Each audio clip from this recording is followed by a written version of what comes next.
Before we start the show, please remember I'm not a financial advisor and I have a bias towards the XX network. The meaning of life is to find your gift. The purpose of life is to give it away. Pablo Picasso. So, as we expect in the months, the years ahead, these systems to come online, they could dramatically, change how we hold money and transact with it. In the months, the years ahead, these systems to come online. Money is evolving. Money has always been a social construct, and today that social construct is being eroded. We're seeing money starting to fade away. We're seeing confidence in the system decaying. This is a gift. It's an IOU worth $44 billion. Thank you. So, Thank you. Well, pretty soon $44 billion won't be worth that much anyway. That's a good point. So I might want to hang on to that one. Yeah, hang on to that one. Okay. That's a big one. I will treasure this gift. Think about the times we're in. Tesla hit $1 trillion market cap. This isn't normal. Take a step back, and you'll see how surreal this environment is. Money has already lost its value. They all know it. We know it. Politicians will talk about this openly. Everyone understands that this is a debt bubble, and instead of trying to fix it, they're maxing out the debt because it can't be fixed. At the same time, 90% of central banks are exploring central bank digital currencies. When this implodes, a new currency will be issued. The dust will have to settle, and trust will need to be reinstored into the new currency. That's not exactly an easy task. Decentralized communities are actively governing, issuing, managing their own monetary policies. This is money backed by the people for the people. Trust that's written in code. Trust where an entire group of people are constantly reinforcing the rules.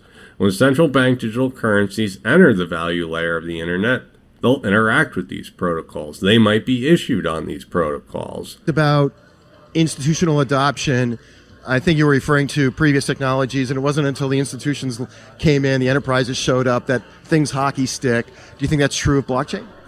I do. I think it can grow without institutional adoption, but I think that can be a massive accelerator, and I think it's worth the effort to pursue it. And I also think that that's something that companies like Ripple can do better than can be done like in a sort of community fashion. The sort of grassroots adoption communities are great at, but institutional adoption requires like enterprise software and stuff. And so that's a role that companies like Ripple can play. Grassroots adoption has created protocols that are trustless. These protocols are the base layer or the foundation of the crypto economy. The wealth in the real world are on banks' balance sheets. The assets are sitting on legacy ledgers. Ripple has created a software suite that's used by the behemoths. When the banks decide to come into the crypto world, they're going to make a splash. Institutions are the massive accelerator. Ripple is pursuing these institutions to use the XRP ledger. They use a variety of products, but in order to get the full benefits from this technology, open public blockchains like the XRP ledger are needed. I understand that you also have an opinion on tokenization of assets. So what's your opinion on that? I think the tokenization of assets is a way to enable people to hold them and move them better. And I think we're going to see a world where all kinds of assets, even real world objects, can be tokenized as a more efficient way to hold and transact them, as a way to reduce friction. We'll see if BlackRock is one of the largest banks in the world. The United States used their plan going direct to deal with the C-19 crisis. Think about how influential you have to be for the United States to adopt your white paper. Now, Larry Fink, the CEO of BlackRock, is telling everyone that there is trillions in real-world assets that are coming on chain. I actually believe this technology is going to be very important. Look at it. We have been part of a huge revolution in investing through ETFs. We believe that ETFs will be changing the whole way we invest. Many people still use it as a means, people are investing it for indexing. No, the majority of people who are putting money in in ETFs are active investors that are buying exposure. The entire bond market is being transformed as we talk right now. I believe the next generation for markets, the next generation for securities will be tokenization of securities. And if we could have that distributed ledger that we know every beneficial owner, every beneficial seller, we all have our code of who's buying, who's selling, instantaneous settlement. And think about it, it changes the whole ecosystem. The United States is run by the big banks. Those that can afford to lobby Washington have a say in how the U.S. is run. State and big corporate has merged. Larry Fink represents that merger. He's telling you how this ends.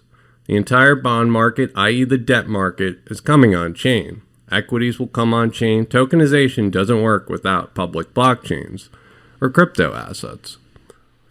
I think we're doing a lot of different things, but I'll talk about the one that's most interesting because I think it's most different from what everybody else is doing, and that's why I think probably it's the most interesting. Just like when everybody else in the space was focused on bottom-up adoption of crypto, Ripple kind of focused on top-down. Not because we didn't believe in bottom-up adoption, but it's because it's something we felt that we could do and that other people couldn't really do. You know, like a couple of people working on some software, they're not going to be able to make enterprise software that banks are going to use in their payment flows. That's not realistic. You have to have an enterprise to do that. What we're looking at in the Web3 space is very similar. One of the things that we're doing is we're looking at the barriers to enterprise adoption of DeFi and Web3 technologies. What's preventing enterprises from using those technologies? And there's areas in tokenization, in liquidity, in compliance, identity, those kinds of barriers to sort of institutional adoption. Just like the internet, you know, in the early days, there was adoption by universities, adoption by the military that helped to grow the platform. I think, and I think we think that institutional adoption can be a huge driver of DeFi growth and can make it more attractive to these bottom-up approaches. And that's something that is hard to do on a small scale. So I think that's something where Ripple's unique ability, you know, the things that Ripple has, the people that we have, the money that we have, and the sort of the skill set that we've built around building software that enterprises can rely on, is unique. Banks want the benefits of this technology, period. They want to save money, they want to offer more products. However, the crypto environment will get them fined and in trouble. Ripple is catering to the banks, creating environments for them to come online. Ripple's strategies all revolve around the XRP ledger. Like today, you can invest in things, but it's the sort of friction in terms of managing and controlling. It's you know, I'm fortunate in that, like, I have a broker and I can invest in all public stocks and everything. It's not that difficult for me, but for a lot of people, it is impractical for them to manage their money in a way anything close to that. And so they wind up basically holding their dollars in a savings account, or worse, not even having those options. So I think that as a means of financial inclusion is valuable, and as a sort of more fair way to raise capital. I think it's all over the world, businesses are limited. It's a very difficult process to have public equity.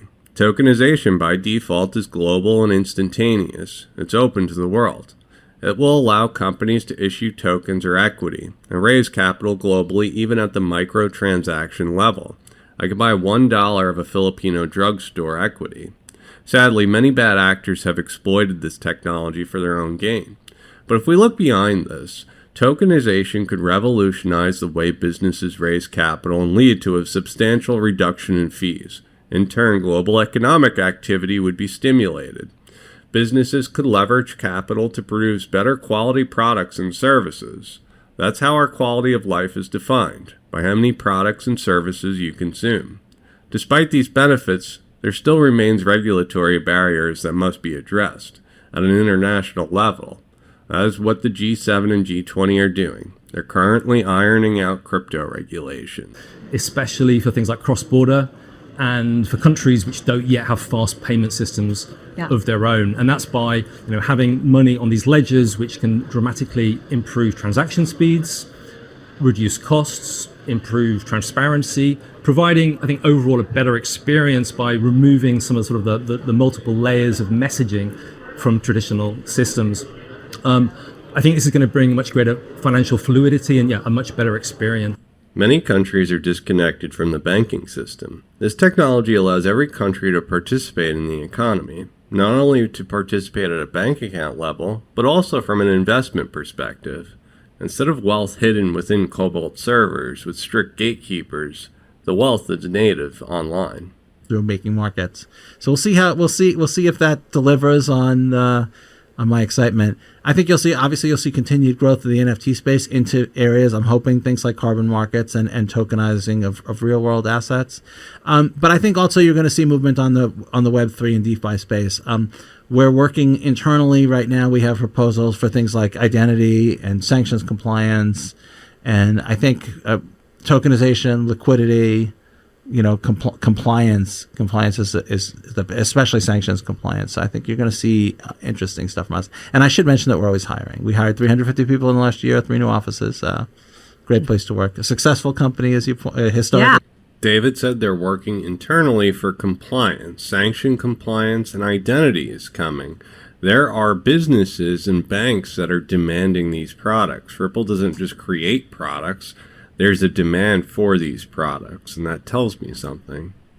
Directly into the system. So money's going to move around at the speed of light, and where this is connected into traditional financial services, it's going to require very careful risk management and control.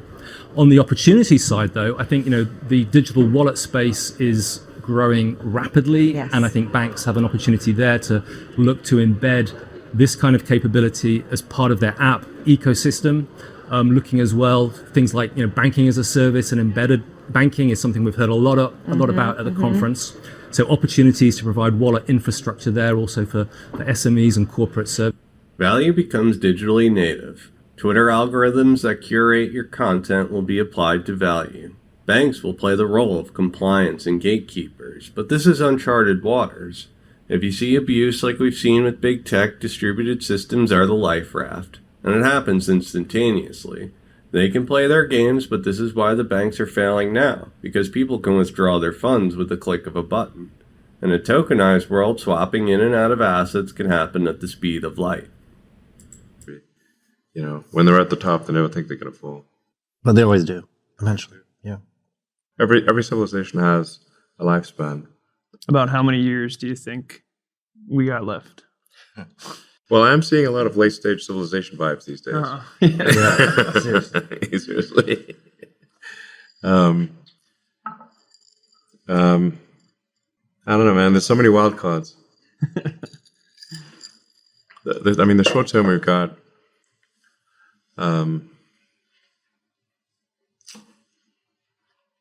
We had the financial crisis, probably some economic thing, but whatever. Those things happen from time to time.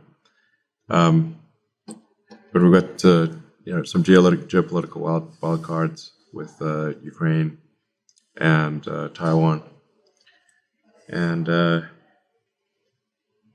AI, which is called it's called the singularity for a reason, because you don't know what's going to happen. It's like a black hole.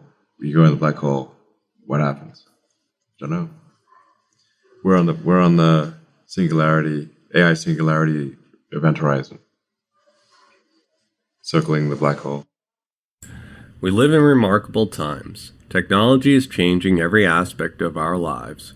A value layer of the internet is here and is still in its infancy.